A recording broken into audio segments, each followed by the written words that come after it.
Hello and welcome to episode number 3 of Sports Grid TV. I'm Bryce Prince and this is Brandon Hillhouse. In basketball news, Lamar Odom has signed with the Lakers to a 4-year contract worth $32 to $33 million, with the first 3 years guaranteed at $26 million.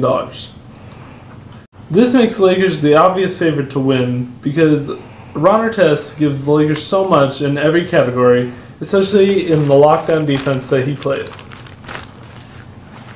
Will Boozer go or will he stay? I think Boozer will stay because the Utah Jazz will just not get a good enough trade. Also, our own John Wooden of UCLA voted number 1 by Sporting News on the all-time coaching list, with Phil Jackson also coming in at number 4. This is Bryce Prince in basketball. And now Brandon Hillhouse with baseball. Thanks, Bryce. And in baseball, as you know, fans, we had the trading deadline. Teams improved themselves to make the push for the playoffs or wild card. Here are some of the bigger trades as they follow. Detroit acquired Jared Washburn for Mariners for left-handed pitcher Lucas Finch and minor leaguer Marcito Robles. The Red Sox acquired first baseman catcher Victor Martinez from the Indians for right-handed pitcher Justin Masterson, Nick Canada, and Brian Price. The Atlanta Braves reacquired Adam LaRoche from the Boston Red Sox for Casey Kochman, a former Angel.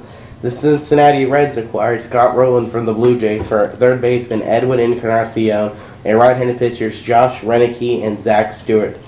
Minnesota Twins acquired Atlanta Cabrera, another former Angel, from the A's for shortstop Ryan Landendorf.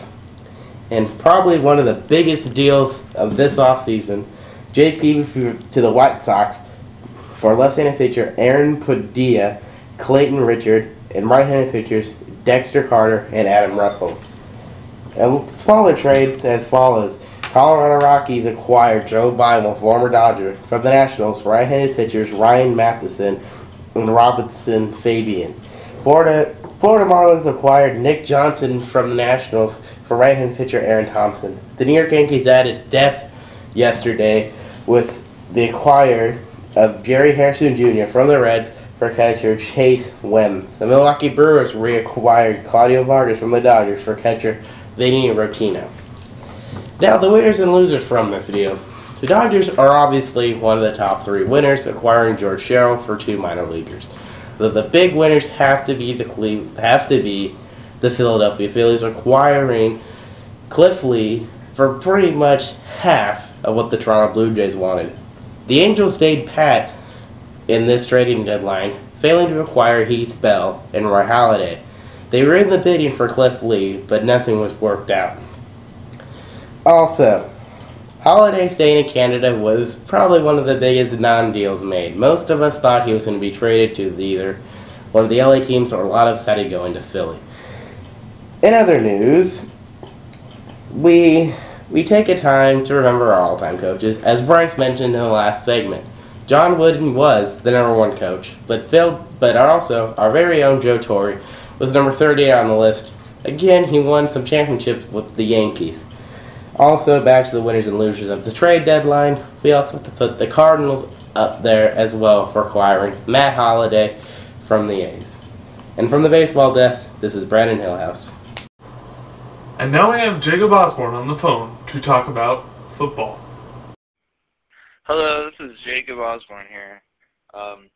Well, as for Brett Favre, I'm personally just happy that he retired. He's always been a Packer, and I think that switching to another team after the New York Jets would have been a mistake in the long run.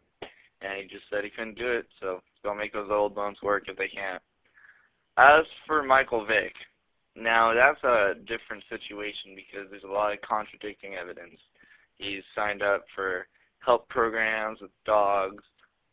He's been, aiding the community, but his first day out of jail, he went to a strip club with Allen Iverson. So, we have some conflicting evidence here. So, obviously, this should be very interesting to see how it turns out.